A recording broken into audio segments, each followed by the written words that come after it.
2012 সালে এশিয়া কাপে প্রথমবারের মতো ফাইনাল খেলেছিল বাংলাদেশ, তাও সেই সময় বিশ্ব চ্যাম্পিয়ন ভারত ও রানার্স আপ শ্রীলঙ্কাকে হারিয়ে।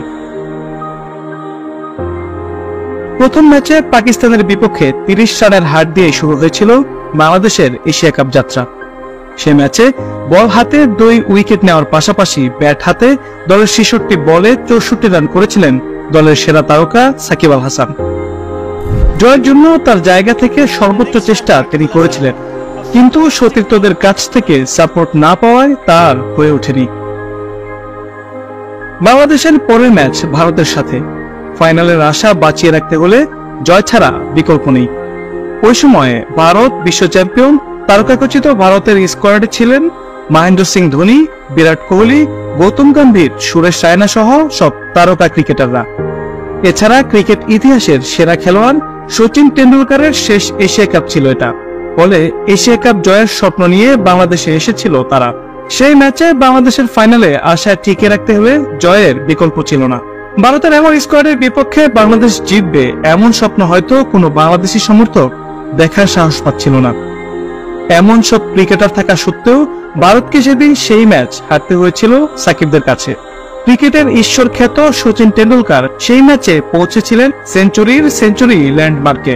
সেই ম্যাচে সচিনের সেঞ্চুরিতে ইন্ডিয়া সংগ্রহ করে 289 রান। জবাবে তামিম ইকবালের দুর্দান্ত 50 সাথে সাকিব আল হাসানের 31 বলে 49 রানের কার্যকরী ইনিংস।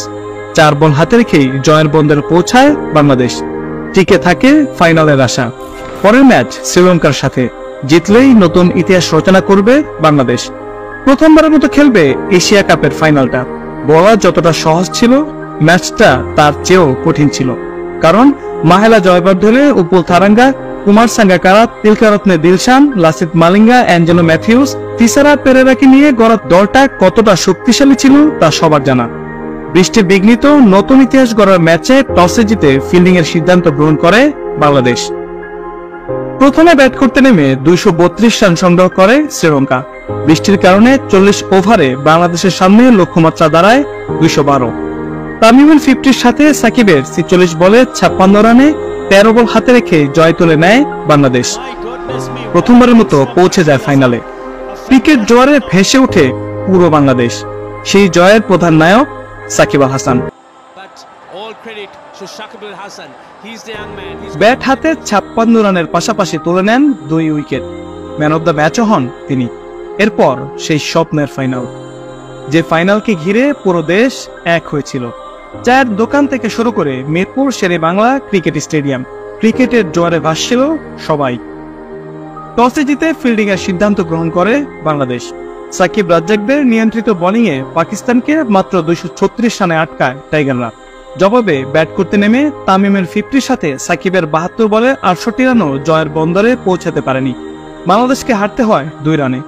হতাশায় ডুবে সারা বাংলা। সেই ম্যাচেও সাকিব ছিলেন উজ্জ্বল। বল হাতে 2 উইকেট নেওয়ার পাশাপাশি ব্যাট হাতে দলের সর্বোচ্চ 68 রান। তার নিজ স্থান থেকে চেষ্টা করেছিলেন সর্বোচ্চ দিয়েই। বাংলাদেশ জিতলে নিশ্চিতভাবেই ম্যান অব দ্য ম্যাচ হতো সাকিব আল হাসান। অলরাউন্ডারি পারফরমেন্সে টুর্নামেন্টের সেরা খেলোয়াড় পুরস্কার জিতে নিয়েছিল সাকিব। নিজ জায়গা থেকে সর্বোচ্চ চেষ্টাই করেছিলেন তিনি। তবে ভাগ্যের কাছে সেদিন হারতে হয়েছিল দলকে। ঠিক সেভাবেই যেন আজ ক্যারিয়ারের পরন্ত বেলায় হেরে গেলেন বিশ্বসেরা এই অলরাউন্ডার। বলা যায় বিশ্ব ক্রিকেটে বাংলাদেশের যত গ্রহণ তার অর্ধেকটাই দিয়েছেন সাকিব, বাকি অর্ধেক সবাই মিলে পড়ুন।